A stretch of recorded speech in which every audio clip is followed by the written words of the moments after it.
this concept of PPC tells us that only 2 goods can be produced at a time, not more than 2 goods. ठीक है, कोई 2 चीजें हो सकती हैं जिनको हमने we have given them name good X and good Y.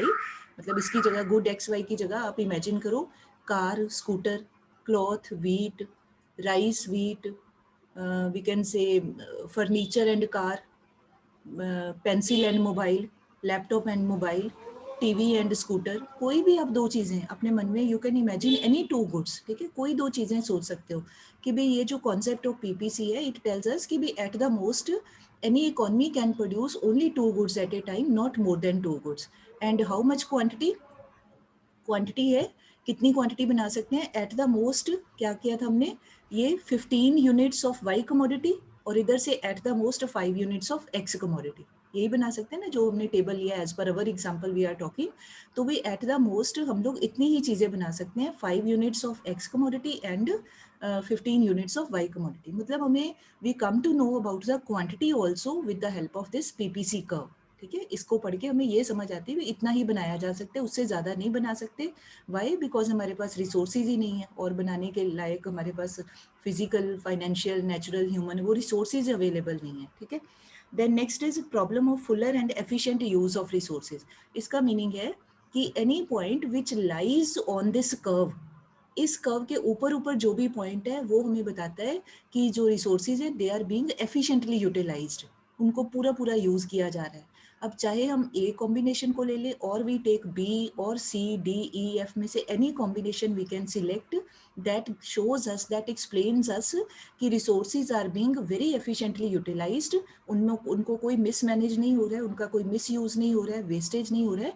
After efficiently utilizing all these resources we can produce any combination of our choice. मतलब ये इकोनॉमी की अपनी चॉइस है, चाहे ए कॉम्बिनेशन को बना लें, चाहे सी को बना लें, बी को बना लें, डी ई एफ में से किसी को भी कोई भी कॉम्बिनेशन बनाया जा सकता है. All will tell us that all resources are being sufficiently efficiently in the most judicious manner resources are being utilized, ये हमें पता चलता है. ठीक है.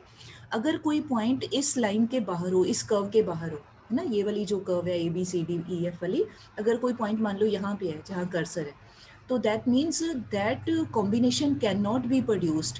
क्यों नहीं बनाया जा सकता कोई भी पॉइंट, क्योंकि उतने हमारे पास रिसोर्सेज ही नहीं है. आपके पास 500 रुपीज़ हैं और आपको कि मैंने जाके कार परचेज करनी है, तो क्या आप कर सकते हो? आप कर ही नहीं सकते. 500 में तो कार आएगी नहीं.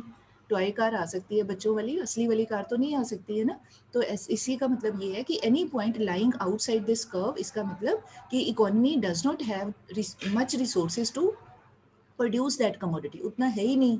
ऑन दी अदर साइड अगर कोई पॉइंट इस कर्व के नीचे नीचे है, इनसाइड दिस एरिया, ये अंदर जो भी पार्ट है एरिया है, यहाँ पर किसी भी जगह, यहाँ कहीं भी कोई पॉइंट इज इनसाइड, तो दैट शोज कि भी maximum production is not taking place, under utilization of resources is there. कि भाई हम मान लो ये पॉइंट है, हम यहाँ पर प्रोडक्शन करते हैं जबकि हम डी लेवल की प्रोडक्शन कर सकते थे, हम सी लेवल की, बी ई एफ ए कोई लेवल की प्रोडक्शन कर सकते थे, बट हम उतनी नहीं कर रहे. We are producing inside, that means we are not making best use of our resources. मतलब जैसे आप 2 आवर्स पढ़ाई कर सकते हो but you sit only for 20 minutes, तो इसका मतलब आप अभी और टाइम बैठ सकते थे बट आप बैठे नहीं, है ना. अंडर यूटिलाइज कर रहे हो अपने एफर्ट को, अपने हार्डवर्क को, अपने टाइम को. तो same way any point lying inside this curve shows कि भी efficiently resources are not being utilized, they are under employed, उनको काम में नहीं लाया जा रहा है, and maximum production is not being made in the economy. ये मतलब है. बाहर अगर कोई पॉइंट है तो इसका मतलब रिसोर्सेज ही नहीं है बनाने के लिए. अंदर अगर पॉइंट है तो उसका मतलब रिसोर्सेज तो हैं but they are not being properly utilized, उनको पूरा इस्तेमाल नहीं किया जा रहा है, ये मतलब है. और जो इस कर्व के ऊपर है इसका मतलब they are the best possible, तो इतना मैक्सिमम किया जा सकता था. ठीक है. फिर नेक्स्ट है प्रॉब्लम ऑफ स्केयरसिटी. अभी मैंने जो बताया, प्रॉब्लम ऑफ स्केयरसिटी का मीनिंग होता है शॉर्टेज. तो अगर कोई पॉइंट इस कर्व के बाहर है, दैट शोज कि इकोनॉमी जो है उसमें रिसोर्सेज आर स्केयर्स, कि स्केयर्स मतलब कमी में है, कम है, हम ज़्यादा बनाना चाहते हैं but due to the scarcity of resources we can not produce, है ही नहीं है. जैसे मैंने अभी एग्जांपल बताया, कार लेने के लिए आपके पास है ही 500 रुपये, तो इसका मतलब you have scarcity of resources, है ही नहीं, तो आप कैसे लोगे. तो same way any point outside this curve that shows कि इकोनॉमी में रिसोर्सेज कम हैं, they are scarce, they are in shortage, तो इस करके वो प्रोडक्शन नहीं की जा सकती. On the other side next point है problem of growth of resources. Growth of resources का मतलब any point outside this curve, that means late me show the another slide. जैसे ये है आउटसाइड, मान लो ओरिजिनल हमारी ये वाली कर्व थी, आउटसाइड अगर कोई पॉइंट है और इकोनॉमी दोनों तरह से काम कर रही है कि अगर मान लो कंट्री के अंदर रिसोर्सेज भी इंक्रीज हो जाएं और टेक्नोलॉजी भी इम्प्रूव हो जाए, दोनों में से इफ एनीथिंग बिकम्स पॉसिबल, तो there can be rightward shifting. That means either there is growth of resources और there is improvement in technology. मतलब हमें इस कॉन्सेप्ट को स्टडी करके ये पता चलता है कि अगर हम पहले ए बी लेवल की चीज़ें बना रहे हैं, now we are producing A dash B dash level, that means certainly there is growth of resources. ठीक है, रिसोर्सेज बढ़ गए हैं. एंड देन नेक्स्ट है, आगे वही बताया हुआ है जो मैंने बताया. ये आपकी बुक में देखिए ज़रा डायग्राम नीचे दिए हुए हैं. एक दिया हुआ है scarcity of resources, growth of resources, full utilization. Let me show the another slide. We can understand with the help of this diagram. Yes, अब आपका ये टॉपिक और अगला टॉपिक वो दोनों एक जैसे ही हैं, अटेनेबल एंड अनअटेनेबल. ठीक, अच्छा, अब नाउ सी, ये I have drawn one PPC curve. ठीक, एक point is inside this A point, एक point B is on this curve, एक पॉइंट है आउटसाइड दिस कर्व. ठीक, अच्छा, point B shows full use of resources, हम जितना है उसको यूज कर रहे हैं, efficient use of resources. A point shows under utilization of resources, कि हम अभी और इसकी प्रोडक्शन एक्स की भी बढ़ा सकते थे, इसको एक्सटेंड कर सकते थे, it can be taken upward also, और भी वाई को भी ज़्यादा बना सकते थे, बट हम बना नहीं रहे. That means under utilization of resources. Any point lying outside the curve, that shows scarcity of resources, कि भाई हम सी कॉम्बिनेशन बनाना चाहते हैं बट हमारे पास है नहीं, रिसोर्सेज नहीं है. ठीक, now the same thing can be explained with the help of these two words. इसी बात को हम ये दो वर्ड से भी बोल सकते हैं. अब आप सोच के बताइए, बिना बुक के ऊपर देखे, पॉइंट बी का जो कॉम्बिनेशन है एंड पॉइंट ए का combination, are these combinations attainable और अनअटेनेबल? अटेनेबल मतलब क्या ये बनाए जा सकते हैं, कैन वी गेट देम, हमें मिल सकते हैं कि नहीं मिल सकते हैं? Yes. मिल सकते हैं बेटे? Yes. मिल सकते हैं, यस, वेरी राइट. ए वाला भी मिल सकता है क्योंकि अभी हमारे पास और भी थे रिसोर्सेज. तो आपके पास 500 रुपये हैं, आपको कि मैं 10 रुपीज़ खर्च लेता हूँ, तो 10 तो हैं ही आपके पास, मतलब उस 500 में है ही है. ठीक है, तो both point A and B show कि दोनों ये जो कॉम्बिनेशन है they are very much obtainable या अटेनेबल. ठीक, अच्छा, is this combination C attainable? कोई भी बच्चा बता सकते हैं? No. No. No, ma'am. Yes, क्यों क्यों ये No, ma'am. Why is it unattainable? Anyone? Scarcity है, Yes, very right. shortage है. Very, Yes. very right. Beyond our. Yes, it is beyond our reach. ये इधर मैंने लिखा भी हुआ है. I think आपने पढ़ लिया. मैंने नहीं पढ़ा था, मुझे भूल गया है. तो C जो पॉइंट है that is beyond our reach. हमारे पास है ही नहीं, साधन ही नहीं है, रिसोर्सेज ही नहीं है, तो कैसे इसको अटेन करें? तो जब कर ही नहीं सकते तो that means it is unattainable. हाँ जी, हरमन जनागर, you raised hand. जल्दी पूछिए बेटे. मैम ये जैसे जे बी सी का जो आप कॉम्बिनेशन बता रहे हैं मैम, ये सिचुएशन पे डिपेंड भी हो सकता है. जैसे आपने अभी बताया था कि अगर अचानक से रिसोर्सेज बढ़ जाते हैं और टेक्नोलॉजी भी बढ़ जाती है तो हाँ, हम इस सी फिर सी, पॉइंट को अटेन यस, कर फिर सी सकते को हैं. कर सकते हैं अटेन, फिर सी को कर सकते हैं. बट वो तभी है ना अगर रिसोर्सेज बढ़े, अगर, है ना, कंडीशनल है ये. तो जब हम ये कहते हैं कि at a given point of when we started this concept, तो वी स्टार्टेड अजम्पशन कि जो कुछ भी है इकोनॉमी में at the present point of time वो वैसे का वैसा ही है. तो प्रेजेंट टाइम में तो जो सिचुएशन है वैसी की वैसी ही है. बट अगर रिसोर्सेज बढ़ जाए तो आप, तो we can attain this C also, there is no problem. मतलब अगर ग्रोथ ऑफ रिसोर्सेज हो जाए तो ये भी पाया जा सकता है. तो ये एक अंडरस्टैंड, जैसे अभी मान लो अभी आप अपने रूम में बैठे हुए हो, आपके पास 2 पेन है ना, एक आपके पास नोटबुक है, 2 पेन है. अगर आपको मैं अभी कहूँ कि अपना नंबर ऑफ पेन्स या नोटबुक को बढ़ा लो, तो आप नहीं बढ़ा सकते, आपके पास है ही इतना. आप उठना भी नहीं है, ये भी कंडीशन लगा दूँ, उठना भी नहीं है, किसी को आवाज़ भी नहीं लगानी, मंगवाना भी नहीं किसी से, आप जैसी सिचुएशन में वैसे ही. तो फॉर दैट रीज़न अगर तब कहे तो इसका मतलब सी अनअटेनेबल है. आप और कॉपी नहीं ले सकते और पेन नहीं ले सकते. बट अगर सिचुएशन चेंज हो जाए कि आप उठ के बाहर जा सकते हो, बाजार जा सकते हो, किसी से मंगा सकते हो, फिर तो सी भी अटेनेबल है. फिर तो कुछ कोई प्रॉब्लम नहीं है, ये मतलब है इसका, ठीक है। So this was all about this PPC curve. Now our next concept is opportunity cost. ये इंपॉर्टेंट है for even 3 marks question, opportunity cost, ठीक है। तो है ये रेपिटेशन है but still the other way of explanation. अब इसका मीनिंग है, इसको हम ऐसे समझ लें, I have written one example to understand. जैसे मान लो कोई फार्मर है, तो फार्मर के पास मान लो कोई भी एक गिवन 1 हेक्टेयर का फील्ड है, कोई भी मेजरमेंट रख लो आप, कोई भी एक साइज ऑफ फील्ड है उसके पास में। तो उस फार्म के ऊपर if that farmer grows wheat, ठीक है, वीट की कल्टीवेशन करता है, उसको जब क्रॉप हो गई, काट लिया उसने, हार्वेस्टिंग कर ली, मार्केट में जाके सेल किया, तो उसको मिलते हैं 5,000 रुपीज़, ठीक है। वीट की क्रॉप को कल्टीवेट करके उसको सेल करके ही गेट्स 5,000 रुपीज़ एक साल में। मान लो एक साल में एक ही क्रॉप ग्रो करता है, ठीक। अच्छा, अगर उसी फील्ड के ऊपर वो वीट को ग्रो नहीं करता, पैडी को ग्रो करता है, पैडी जिससे राइस बनते हैं ना, चावल बनते हैं, तो जब पैडी को ग्रो करता है तो उसको मिलते हैं, उसकी क्रॉप को बेच के उसको मिलते हैं 4,000 रुपीज़, ठीक, 4,000 रुपये मिलते हैं अगर वो पैडी की कल्टीवेशन करता है। अच्छा, अगर वो वीट भी नहीं ग्रो करता, पैडी भी नहीं, वो देखता है कि मैं कोई और थर्ड फसल को ग्रो कर लूँ, मान लो वो मेज़ को ग्रो करता है, तो मेज़ को ग्रो करके उसको बेच करके मान लो उसको मिलते हैं 3,000 रुपीज़, ठीक। अच्छा, अब तीनों ऑप्शंस हैं। अब आप सोचो कि यू आर ए फार्मर, या मैं या आप, हम फार्मर हैं, अपने आप को उस सिचुएशन में रखें, तो हमें सबसे ज़्यादा जो प्रॉफिटेबल सिचुएशन है वो कौन सी क्रॉप के साथ फील होगी, या हम कौन सी क्रॉप को, वीट वीट को, वाई? प्रॉफिट ज्यादा है। यस, प्रॉफिट ज़्यादा है ऑब्वियसली। तो इसका मतलब हम सारे लोग जो हैं वो रैशनल हैं, समझदार हैं, हम अपना प्रॉफिट कमाना चाहते हैं ना, अपना फ़ायदा देखना चाहते हैं। Very right answer, perfectly right. अच्छा, can will we all want to go for maize? क्या इसकी तरफ जाना चाहेंगे? No, no. क्यों नहीं जाना चाहेंगे? क्योंकि इसको ग्रो करके प्रॉफिट हमको, सबसे कम है। यस, प्रॉफिट सबसे कम है, हमें फ़ायदा हो ही नहीं रहा है, तो इसको तो पहले सिरे से ही हम निकाल देते हैं ना, भाई फ़ायदा ही नहीं है, इस बात को तो निकाल ही दो, तो इसका तो सबसे कम पैसे आ रहे हैं, इसको निकाल दो।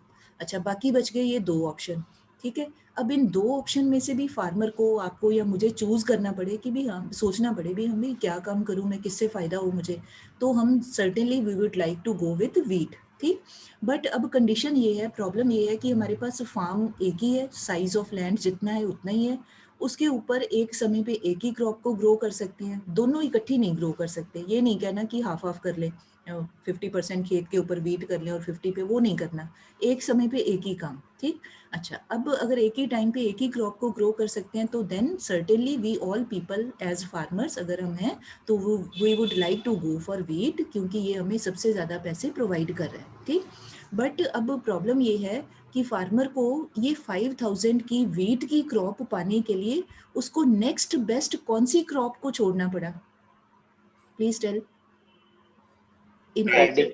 Yes, next paddy. बेस्ट, है ना। बेस्ट का मतलब, नेक्स्ट का मतलब इसके बाद अगर वीट ना होता तो क्या करना था, ये मतलब होता है नेक्स्ट बेस्ट का, कि अगर ये 5,000 ये वीट ना होता तो क्या उसने ग्रो करना था, पैडी ग्रो करनी थी, ठीक। अच्छा, अब ऑप्शन था उसके पास, ये तो निकाल ही दिया, अब ये तो सबसे कम प्रॉफिट वाला है, इसको तो छोड़ ही दिया उसने, एक साइड पे कर दिया, तो नेक्स्ट बेस्ट ऑप्शन यही वाला है, पैडी वाला। तो क्या है इसका मतलब, हम कहेंगे कि opportunity cost of growing wheat is equal to ₹4,000। फिर से सुनो मैंने क्या बोला, opportunity cost of growing wheat, कि वीट को पाने की, इसको ग्रो करने की जो अपॉर्चुनिटी कॉस्ट है, दैट इज इक्वल टू 4,000, 5,000 नहीं 4,000। क्यों? क्योंकि वीट को पाने के लिए उसने ये 4,000 रुपये का नुकसान अपने दिमाग में सहन किया, बियर किया, ठीक है। बियर करने का मतलब किसी चीज़ को सहना, सेक्रीफाइस करना। तो क्यों, अगर ये 4,000 का वो अपना प्रॉफिट ना छोड़ता तो उसको 5,000 रुपये वाली चीज़ नहीं मिलनी थी, है ना। दोनों इकट्ठे एकदम काम कर नहीं सकते हैं, तो उसको 4,000 रुपये का उसको त्याग करना पड़ा, उसको सेक्रीफाइस करना पड़ा। दैट इज़ कॉल्ड, इकोनॉमिक्स की लैंग्वेज में वो जो सेक्रीफाइस है उसी को हम कह देते हैं ये अपॉर्चुनिटी कॉस्ट, ठीक है। अब मैं फिर से बोल रही हूँ, ये मैंने क्या लिखा है, opportunity cost of growing wheat is ₹4,000 which he has to leave और sacrifice. Why? Because he is getting more income, more profit वो उसको मिल रहा है, उसको पाने के लिए उसको ये दूसरा ऑप्शन छोड़ना पड़ा। तो जब भी हम दूसरे ऑप्शन को छोड़ते हैं पहले वाली बढ़िया चीज़ को पाने के लिए, तो जो हमने छोड़ा है that is called this opportunity cost, ठीक। अच्छा, अब अगर इसको डायग्राम की लैंग्वेज में समझना हो तो ये सेम ही है, गुड एक्स इधर एक्सिस पे, ये तो अब आपको सेट हो जाना चाहिए माइंड में, एक्स एक्सिस पे we always show good x, इधर गुड वाई, ठीक। तो ये हमने पीपीसी कर्व ड्रॉ कर ली, कोई दो पॉइंट ले लो एनीवेयर जहाँ आपका मन करे, मान लो एक पॉइंट ये ए है, एक पॉइंट ये बी है, ठीक। अच्छा, अब मान लीजिए we want to see this B point, इसको कंसिडर करते हैं। तो बी पॉइंट के ऊपर अगर लेना चाहता है कोई भी पर्सन, मतलब कोई इकोनॉमी इस बी पॉइंट के ऊपर if it wants to work, ठीक, तो इसको y का कितना अमाउंट छोड़ना पड़ रहा है? Can anyone tell? B combination को पाने के लिए, बी कॉम्बिनेशन का मतलब OX1 x की क्वांटिटी है, OY1 y की क्वांटिटी है, तो उसको x का तो एक फालतू मिल ही रहा है, बट y का कितना छोड़ना पड़ा अमाउंट? तो कितना छोड़ना पड़ेगा वर्टिकली, आप इधर से देखो y एक्सिस पे क्या है, y1 के इक्वल है ना, इधर पॉइंट नहीं लिखा हुआ है, बट जब हमने वर्टिकली कोई चीज़ को डिसाइड करते हैं डायग्राम की लैंग्वेज में, तो इधर से आप देखो y एक्सिस पे क्या है, y1 के इक्वल उसका अमाउंट है। तो इन ऑर्डर टू वर्क और in order to get this B combination, opportunity cost is equal to amount of y1, भाई इतना अमाउंट उसको छोड़ना पड़ेगा तभी बी कॉम्बिनेशन पे आ सकता है, ठीक। ऑन दी अदर साइड दूसरा, हम दूसरे तरीके से सोचे, अगर ए कॉम्बिनेशन बनाना चाहता है तो ए कॉम्बिनेशन का मतलब है ए कॉम्बिनेशन पे क्या बना रहा है वो, y की क्वांटिटी ओ वाई, ये o से y तक y की क्वांटिटी, o से x तक x की क्वांटिटी। अब उसको y की तो पहले से ज़्यादा मिल रही है क्वांटिटी, b की कितनी क्वांटिटी छोड़नी पड़ रही है, x1 के इक्वल है ना, यहाँ पर रहेगा तो ये अमाउंट उसको छोड़ना पड़ेगा, दोनों इकट्ठी चीज़ें आ नहीं सकती, ये तो पहले ही हम मानते हैं कि simultaneously both things can not be taken by the person या बाय द इकोनॉमी, तो उसको x1 के बराबर अमाउंट छोड़ना पड़ेगा। इसका मतलब opportunity cost of combination A is equal to amount of x1, या हम B का कहें तो हम कहेंगे opportunity cost of combination B is equal to the amount y1, ठीक है, जो छोड़ना पड़ा वो अपॉर्चुनिटी कॉस्ट है, ठीक। तो अच्छा एक और है, देखो एक I give you one other example, आपको कहीं जॉब की ऑफर मिलती है, मान लो आपकी पढ़ाई कंप्लीट हो गई, आपको कहीं जॉब मिल रही है, एक जगह आपको जॉब में वो कह रहे हैं आपकी सैलरी है 10,000 रुपीज़, दूसरी जगह आपको कह रहे हैं सैलरी मिलेगी 8,000 रुपीज़, तीसरी जगह कह रहे हैं, आपने 3 जगह इंटरव्यू दी, थर्ड प्लेस पे आपको कह रहे हैं कि जी आपको सैलरी देंगे 5,000। तो आप पहले तो ये सोच के बताओ कि 5,000 वाली जगह पे आप जाना चाहेंगे? नहीं ना, सीधी सी बात है, सबसे कम पैसे मिल रहे हैं, नहीं जाना चाहेंगे। बाकी बच गए 2 ऑप्शन, एक 10 वाला और एक 8 वाला। अच्छा, अब आप सुपर ह्यूमन भी नहीं है, भाई डबल रोल भी फिल्मों की तरह वो भी नहीं प्ले कर सकते कि मैं एक जगह यहाँ भी काम कर लूँ, एक सुपरमैन सुपर वुमन बन के दूसरी जगह, इकट्ठे तो काम नहीं कर सकते, या तो आप पहली कंपनी में जाओगे या दूसरी कंपनी में जाओगे, ठीक है। तो अब आप रैशनल पर्सन होने के नाते आप कहोगे कि मैं भी 10,000 वाली सैलरी वाली जॉब करना चाहूँगा, कोई भी इंसान हो यही सोचेगा। अगर वो 10,000 पे जाता है तो इसका मतलब 8,000 वाली जॉब उसको छोड़नी पड़ेगी, दोनों जगह इकट्ठे काम नहीं कर सकता क्योंकि टाइम वही है, दोनों जगह नहीं जा सकता अगला।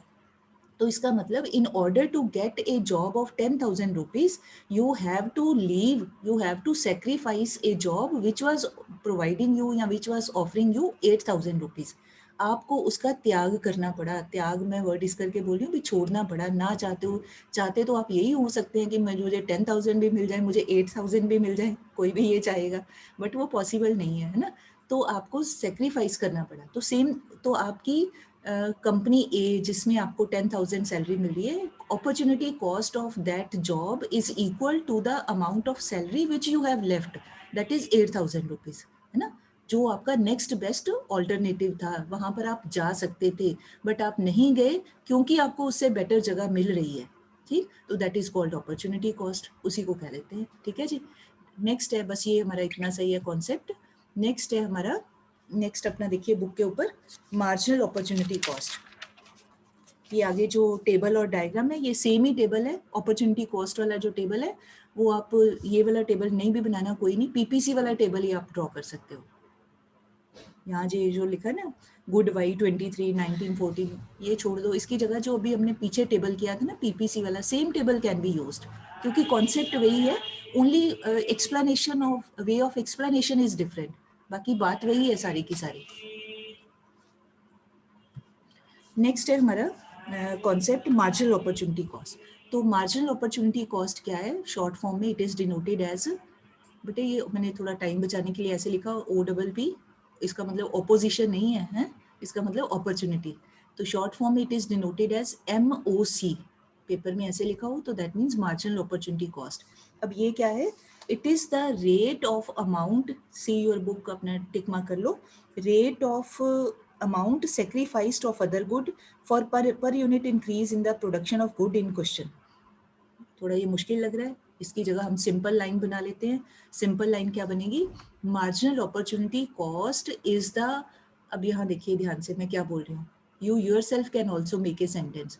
Marginal opportunity cost is defined as the rate at which one commodity is sacrificed, that is commodity Y, in order to get extra unit of commodity X। अगर आप लिख रहे हो तो मैं बोल देती हूँ, you can note down. I repeat, MOC, marginal opportunity cost, is the rate, RATE, rate at which one commodity is sacrificed, one commodity bracket में गुड Y भी लिख सकते हैं, the rate at which one commodity bracket में good Y is sacrificed in order to get an extra unit of, in order to get an extra unit of good X या extra unit of other good, extra unit of other good bracket में good X।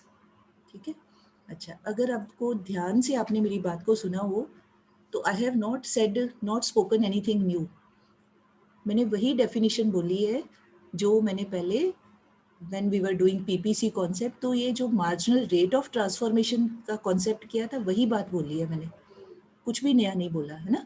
तो सिर्फ क्या है यहाँ पे, only the title is different। अब ये opportunity cost के terms में बात को कहा गया है, यहाँ पर rate of transformation, marginal rate of transformation की sense में कहा गया है। फर्क कुछ नहीं है, फर्क क्या है यहाँ पे, फॉर्मूला सेम है, लॉस ऑफ वाई कमोडिटी मतलब sacrifice of y commodity divided by gain of x commodity. Gain मतलब हमें कितना एक्स्ट्रा मिल रहा है। अच्छा,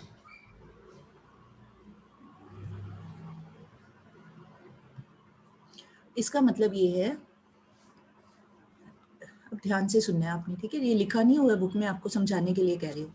मान लो आपके पास 100 रुपीज़ हैं, 100 रुपीज़ से आपने दो चीज़ें बनानी है, एक्स एंड वाई, बीच में उसके कॉम्बिनेशन जो हमने अभी जैसे PPC में किए थे, अभी डिफरेंट कॉम्बिनेशंस आप बना सकते हैं। तो अब आपकी चॉइस है कि आप 100 रुपीज़ को कैसे भी डिवाइड करो, एक्स का ज़्यादा बनाओ, वाई का ज़्यादा बनाओ, थोड़ा बनाओ ज़्यादा, जैसे भी आपके कॉम्बिनेशन बन सकते हैं आप बना लेते हो, पैसे उतने ही हैं 100 रुपीज़। ठीक, अच्छा, वो उसकी, इसका मतलब वो 100 रुपीज़ आपके पास रिसोर्स है, उस रिसोर्स को मान लो वो रॉ मटेरियल की फॉर्म में, किसी भी फॉर्म में है, उस रॉ मटेरियल को आप एक चीज़ से हटा के आप दूसरी तरफ डाइवर्ट कर रहे हो।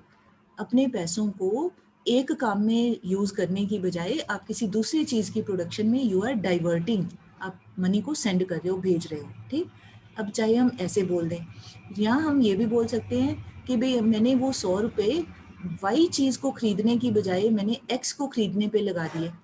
जो भी प्रोडक्शन हुई थी कमोडिटी की फॉर्म, मतलब चीज़ बन गई मान लो, पहले बनाने के दौरान काम जब प्रोडक्शन हो रही है, ड्यूरिंग दैट टाइम हम पैसों को डाइवर्ट कर रहे हैं from the raw material of good y to raw material of good x.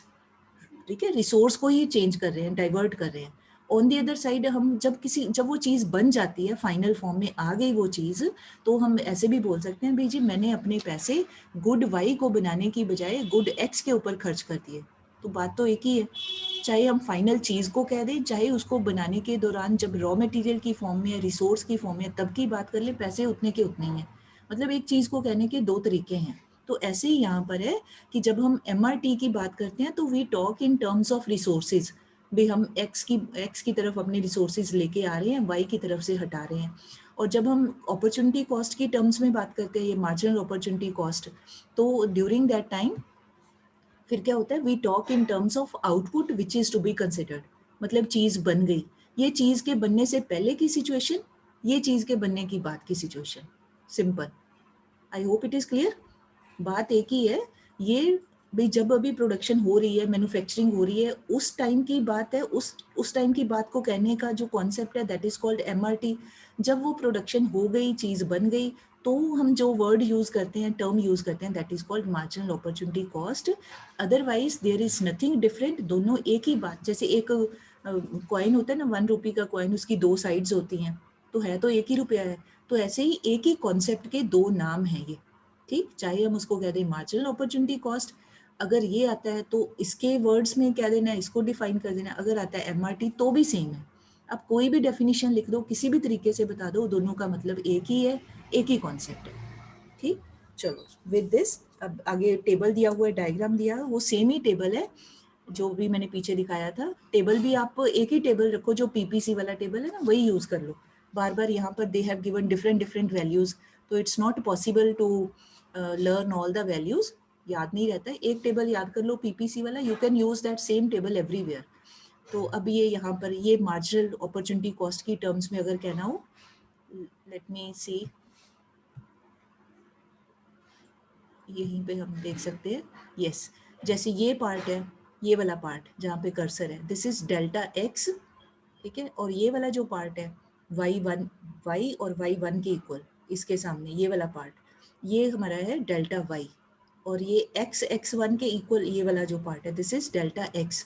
तो हमारा फॉर्मूला क्या बन जाएगा मार्जिनल अपॉर्चुनिटी कॉस्ट का, सेम, ये delta y that means sacrifice या loss of y commodity divided by ये गेन। गेन का मतलब ही हमें एक्स्ट्रा मिल रही है ये चीज़, तो डेल्टा x, ठीक है। सेम ही डायग्राम है, सेम ही टेबल आप यूज़ कर लो, सेम ही डायग्राम, बस आपने सिर्फ नाम लिख लेना है जो हमें पूछा हुआ है, मार्जिनल अपॉर्चुनिटी कॉस्ट, ठीक है। With this chapter comes to an and.